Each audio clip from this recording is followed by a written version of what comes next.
For more than 20 years, a handful of U.S. Air Force personnel have been haunted by an event that took place in the Rendlesham forest, just outside their base in Suffolk, England. They maintain that for 2 nights in 1980, they experienced, up close, an encounter with an unidentified craft. Their accounts make the Rendlesham incident one of the most detailed and well-documented to date. These witnesses also say that the government launched an investigation and then tried to cover it up.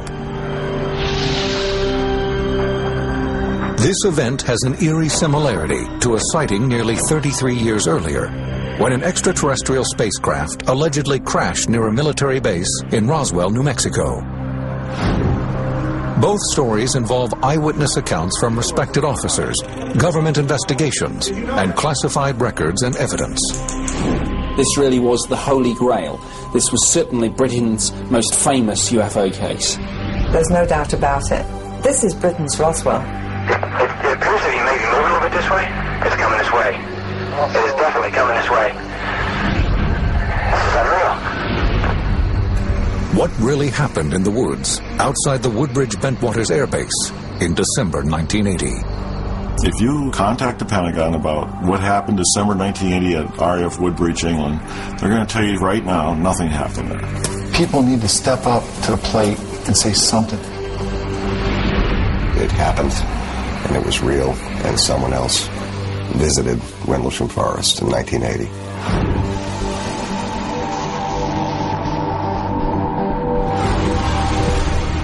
This is Bentwaters Royal Air Force Base. Located 70 miles northeast of London, the now dormant site was once a highly sophisticated military installation.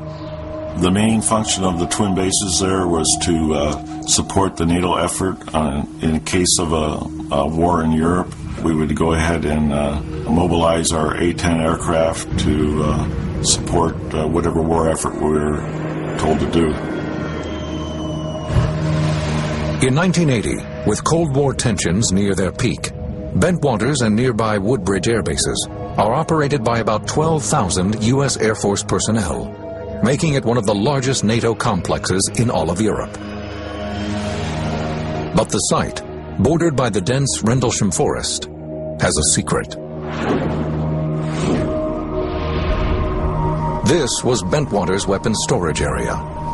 Exactly what was kept here is officially classified, but researchers and observers agree that a massive nuclear arsenal was stockpiled beneath these concrete bunkers. The extraordinarily secured underground bunkers with alternating layers of steel, concrete, earth, held something like 300,000 kilotons of nuclear ordnance. The American airmen who man this base are highly skilled.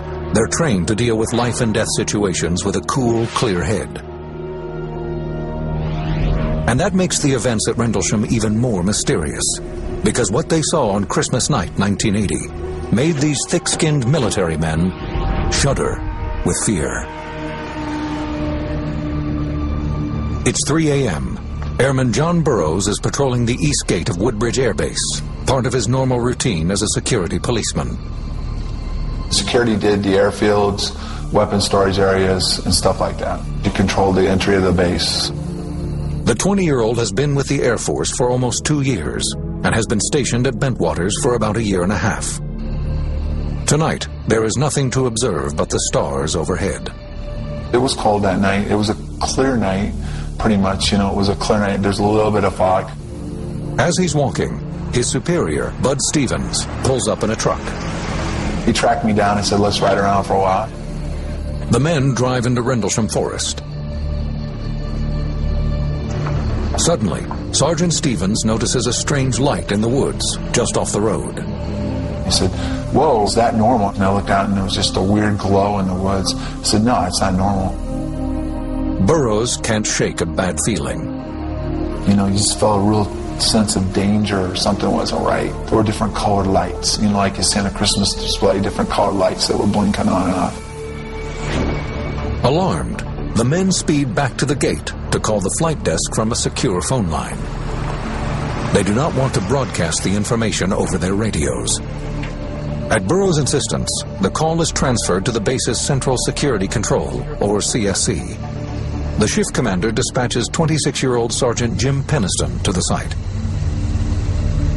Peniston has been a security policeman with the Air Force for 7 years. They told me I need to go out the East Gate. We have a situation out there. And I said, what type of situation? He said, well, I'd rather have the on-scene patrolman tell you what that is. And I says, well, can I wait? No, you got to get out immediately. Within minutes, Peniston and his driver arrive at the East Gate. Burroughs and Stevens direct his attention to the woods. I seen this multicolor yellow and red. So it was about, 200-300 meters away. And it looked like an aircraft crash immediately. That's the color that you get from titanium and fuel burning. Peniston calls back to CSC and gets clearance to investigate a possible downed aircraft. If it is an aircraft crash, we can go ahead and, render assistance and set up security for it.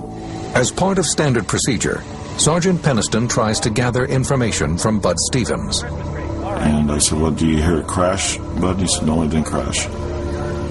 It landed.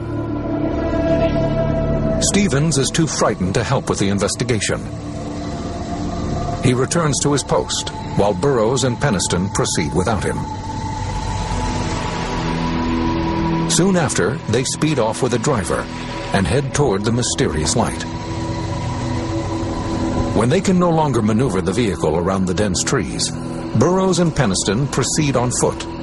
They walk about 50 meters and notice strong interference on their radios. The farther we got into the woods, it became more and more intermediate, where it was harder and harder to talk to him. Suddenly, Sergeant Peniston feels an electrical charge in the air. I've been in excitable situations before on duty, and I know the adrenaline feeling, but this here was different. You could feel it on your clothes, your face, your hair. The closer they move toward the light, the less the scene resembles a crash. It didn't have no smell of smoke, and it was too contained. It was just like a one ball out there. And we came into a clearing, and then that's when it was like a bright light lit up the whole area. It was almost blinding. Sergeant Peniston moves within 10 feet of the object, and the bright light dims. As his eyes adjust, he has trouble understanding what he's seeing. I'm a rational person. I wanted a rational explanation of what was going on. I could not come up with one. Peniston snaps pictures with his military-issued camera. The craft was triangular in shape and measured probably 9 feet wide by about 8 feet high. I couldn't tell the front or back to it. I mean, there was no engines on one side or no cockpit or nothing like that. It was all completely smooth, the outside of the craft. He then circles the object, writing descriptions in a notepad. These are the notes he wrote that night. Surface is unknown. Identity unknown. No apparent landing gear present. No sound, but appears to be operating somehow. Peniston's handwriting changes dramatically as he gets closer to the craft. I was really having problems with the type of craft. I keep saying it's unknown. I have a problem with understanding what I'm recording here. When he draws near enough, he reaches out and touches the object. The fabric of the craft was smooth. It was like glass. It was warm to the touch, but not hot. There wasn't like lights on it. Somehow it was in the fabric of the craft. On the front side of the object, Peniston notices several strange symbols. He copies them in his notebook as well. They were like markings, not numbers, not language. There were several, maybe 6 symbols, measuring 3 feet wide. I wasn't trained for what I was experiencing. Suddenly, the object emits a blinding flash of light.